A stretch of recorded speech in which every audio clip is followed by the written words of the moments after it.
Dear Florent, I came across your YouTube channel around 6 months ago and I've loved every video. Every time I wanted to paint but didn't have the energy to, I would watch one of your videos and get a small boost to actually get up and try to paint. However, most of the time I would leave the canvas frustrated, realizing how hard painting actually is. I used to love painting, but I guess I've just lost that love. I've lost joy in painting, and I don't know how to get it back.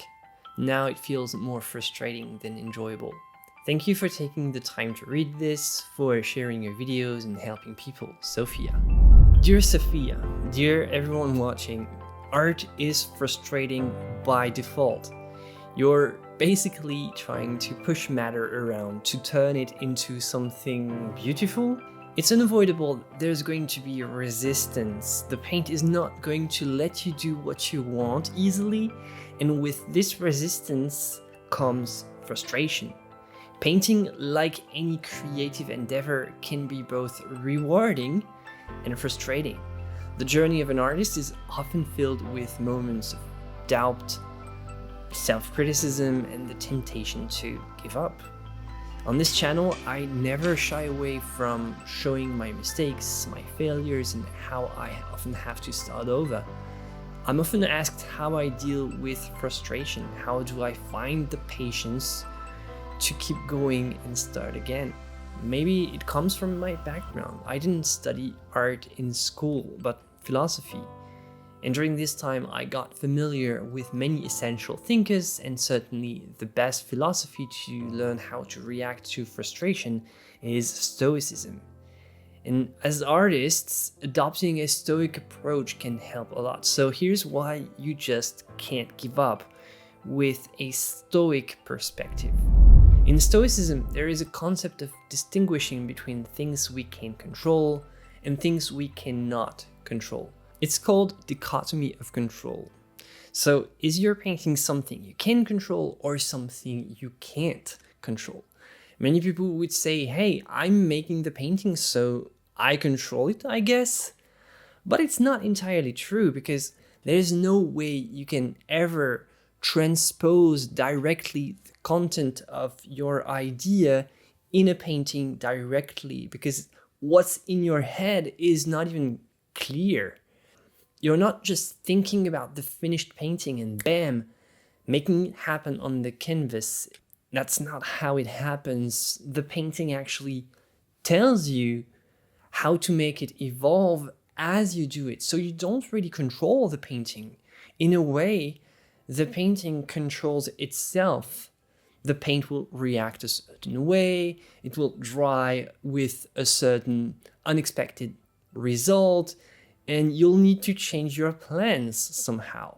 Sorry to break the illusion of power that you have when making art, but you don't control your painting.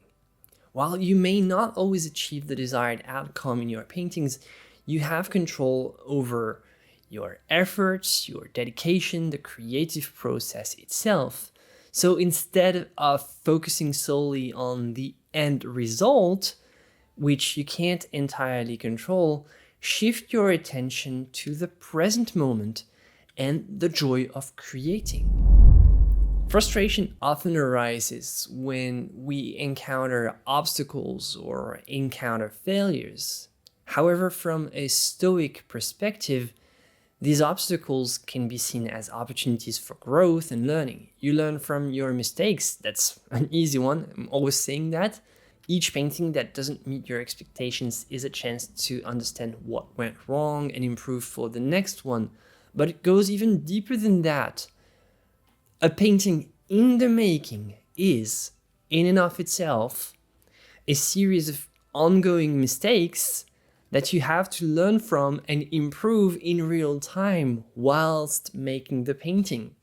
The mistakes you make are how your painting tells you how to keep going. Mistakes are not a reason to give up. To the contrary, they are a sign of a greater work of art being born through trial and error. That's how it is. The Stoics employ negative pre-visualization, so Premeditatio Malorum, preparation for adversity if you want. And this way they prepare themselves for setbacks and failures. By envisioning potential challenges beforehand, you can develop emotional resilience. It doesn't mean expecting failure, like your goal is not to fail, of course. It just means that you are mentally equipped to handle failure if it ever occurs, allowing you to persevere through a difficult time. The simple realization that frustration is the middle name of art and that mistakes are part of the creative process can help a lot already. Stoics believe in mentally preparing yourself for challenges that might arise. And in the context of a painting, this means acknowledging that frustration, creative blocks, disappointments are inevitable, and they are actually part of the artistic process. And by accepting this reality beforehand as some sort of a contract that you have to sign before you even start picking up a brush, you can approach your work with a more resilient mindset. And when frustration does strike, which is kind of inevitable, you won't be caught off guard, but you can remind yourself that it's a natural part of the journey and you have the inner strength to persevere because you prepared yourself for that. Before starting a painting, take a moment to reflect on the potential difficulties that you might face with this project. What is the tricky part that you're planning to do? Is this the color? Is this the proportions? Is this the perspective? Whether it's struggling with a technique, color mixing, composition, by acknowledging these challenges beforehand, you're better equipped to face them if they ever happen, and you face them with composure and focus. Stoicism emphasizes the importance of not tying your self-worth to external achievements or praise. Even if your paintings are not receiving the recognition you hoped for, remember that your value as an artist and as a person remains intact. Find satisfaction in the act of creation itself, regardless of the external response. When I first started making art, I just wanted to make paintings for me. I didn't want to show them to anyone. In fact, I wanted to hide them most of the time. And you might think that it defeats the purpose of making art. And I agree that it's detrimental to stay in that protective bubble for too long. However, when you're starting, the idea of making secret art that no one is supposed to see can be a powerful strategy to free your mind from the burden of external validation and make art that feels truly honest to you. That's really your art. And you need the freedom of mind to work on that and make it happen. I don't think that you should always make art for yourself only, but it can be a good idea to dedicate your first 10 paintings to your own self-improvement. Consider that your first, 10 paintings, 20, 30 if you need more, are just there to help you reach a higher level. Like a tutorial in a video game, for example. It's not the part that's meant to be played, but it's still an important moment that you have to go through. Stoicism teaches that everything in life is transient, including both successes and failures. If a painting doesn't turn out as you wished, remember that it's just one moment in your artistic journey. Accepting the impermanence of things can help you let go of past disappointments and keep moving forward. Accept to just let go. You wouldn't believe it, but a lot of inexperienced artists, beginners, come to me asking, how can I make my art more archival? What medium will it make last longer? And they have this strange but understandable focus and an obsession on making the art last forever. And I agree that it's a major function of art, survive for several centuries and leave a trace of our fragile existence long after we are gone. That's what art is made for.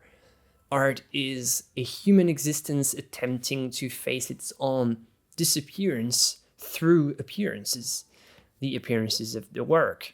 And it's pretty normal for artists to think about that and worry about how their art is going to survive after them. But too much focus on this notion is also detrimental because ultimately everything will be dust, so sooner or later it doesn't really change anything.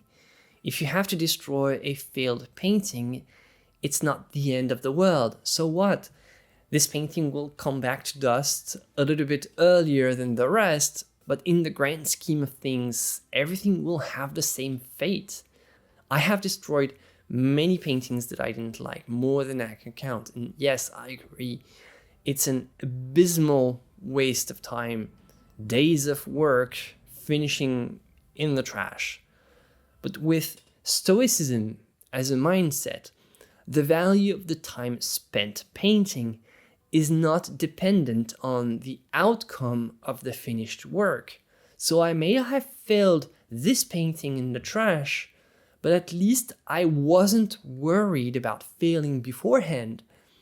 I was at peace with myself and feeling good about the painting, about making art, while I was painting. It's just that the final outcome was somehow out of my control, and I didn't like how it looked, wasn't meeting my expectations, so bam, in the trash. But all the process was fine. You have to connect with the deeper reason. Why do you paint? What drives your passion for art? What messages or emotions do you really want to convey through your art? How can you improve your own life, your own well-being by making art? Reconnecting with your artistic purpose can reignite your motivation and give you the strength to persist despite the frustrations. The paradox of control revolves around the idea that as an artist, you have control over your creative process, your dedication to improving your skills, the effort you put into your work. You can choose the subject matter, the medium, the technique, the color. Whatever you want to employ in your painting is something that you can choose, and this is internal control. It represents the aspects of your artistic journey that you can actively influence through your own choices and actions. But on the other hand, as we already saw earlier, the final outcome of a painting is not entirely something that you can control. The painting controls itself through you. So in every artwork, there is always an integral part of unpredictability. The painting has some part of external control. It's not something that you can completely control with your actions. There is the tension in each artwork between internal and external control. The paradox lies in the fact that the more you try to control every aspect of your art, the more it controls you. It will control your mood, your well-being, your energy level. Soon your art is going to eat you alive. It's going to control your energy, make you tired. It's going to make you depressed. It's going to make you anxious. Art can really ruin your life if you let it control you, because you don't entirely control your art. That's the point. You only control how you attempt to make it and the attitude that you have towards it. While you can set goals and aspirations for your art, practice detaching your self-worth and happiness from achieving specific outcomes. The process of making art in itself should be a joy, and you shouldn't wait for the finished piece to find joy in the act of making art. That sounds silly, but you wouldn't believe how many artists spend their entire creation process worrying about whether or not the painting will end up good or not, and then when it's finally done, if it's satisfactory, which is not always the case, they get finally a small reward only in the end. Understand that you don't control everything, so you might as well enjoy the process. Enjoy making the painting while you're making it.